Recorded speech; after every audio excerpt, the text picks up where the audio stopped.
আসসালামু আলাইকুম রহমতুল্লাহ বরকাতু। হ্যাঁ, আমাদের এক ভাইয়ের প্রশ্ন হচ্ছে যে হ্যাঁ, কোনো এক ভাই নাকি হ্যাঁ তার শ্বশুর পক্ষীয় মানুষ শুনেছেন কারোর থেকে যে কোনো মহিলার যদি মহারানা আদায় না করা হয় ততদিন পর্যন্ত সহবাস করলে ওই মহিলার সাথে সেটা বেবিচার হবে, এবং মহিলার যদি নাকফুল না দেওয়া হয় সেটাও একটা অপরাধ। এই কারণে তার ফ্যামিলির মধ্যে ঝামেলা শুরু হয়েছে। ওই ভাইকে হ্যাঁ ওর শ্বশুর ফ্যামিলি হ্যাঁ ওই মেয়ের কাছে ঘনাতে দেন না। এটা কি ঠিক? আমরা বলবো যে না, ঠিক কথা নয়। মোহরের অধিকারটা হচ্ছে মহিলার, এটা নিশ্চিত সত্য। এটা অধিকার, সুতরাং ওই অধিকারটা যদি মেয়ে পক্ষ যদি মনে করে যে যে সেটা নগদ না দিলে বাকি দিলেও চলবে, হ্যাঁ, এই ভিত্তিতে আপনার সহবাস করা যাবে, কারণ এটা হচ্ছে তাদের অধিকার। তারা যদি ছাড় দেয় কোনো সমস্যা নেই।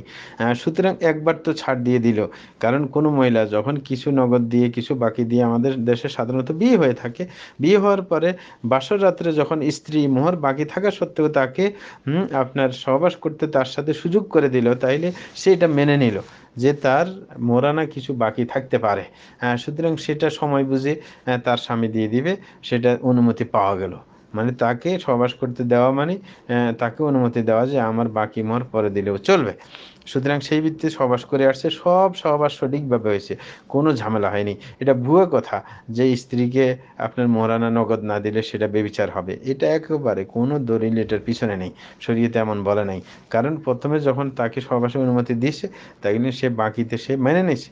এই মেনে নেওয়ার কারণে তার সকল সহবাস বৈধ হয়েছে, তার সকল সন্তান ঠিক হয়েছে, জারজ হয় নাই, সব কিছু ঠিক আছে।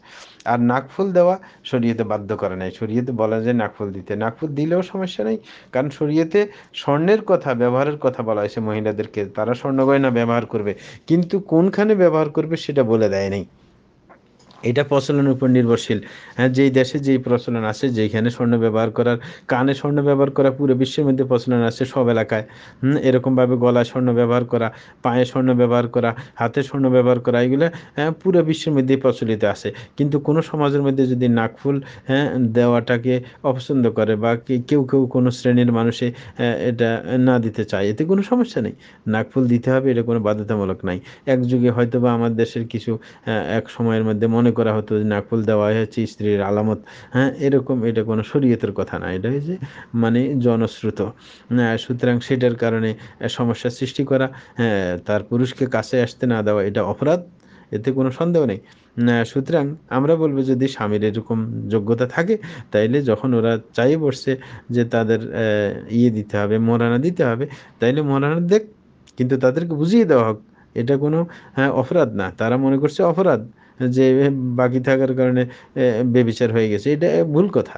কিন্তু যদি তারা এই কথা বুঝার পরেও বলে যে না, আমাদের এখন আর এতদিন সুযোগ দিছি, এখন বাকি মত দেওয়া ছাড়া আমাদের মেয়েকে দিব না, বা মেয়ে বলে যে তোমাকে আমি সহবাস করতে দিব না, তাইলে ওই বেচারা বলবে ঠিক আছে, তুমি তোমার ভাবে থাকো, আমি টাকাটা সংগ্রহ করে নেই, তারপরে তোমার কাছে আসবো, কোনো সমস্যা নেই। এরা যদি এরকম চায়, হ্যাঁ, আর করার কিছু নেই। আর নাকফুল যদি দিতে চায়, তার সঙ্গতি থাকে, নাকফুল দিয়ে দেখ, যখন তাদের এটা দিতে ভালো লাগে, অসুবিধা কি? কিন্তু শরীয়তের দৃষ্টিতে যেন এগুলো মনে না করে, শরীয়ত কোনোটাই করতে বাধ্য করে নাই। বাকি রাখাও শরীয়তে জায়েজ আছে মোহর, মেয়ে যদি ছাড় দেয়, এবং নাকফুল দিতে শরীয়ত বাধ্য করে নাই। সুতরাং ব্যাপারটা এত জটিল ছিল না, জটিল করে ফেলা হয়েছে। জাজাকুমুল্লাহ খাইর।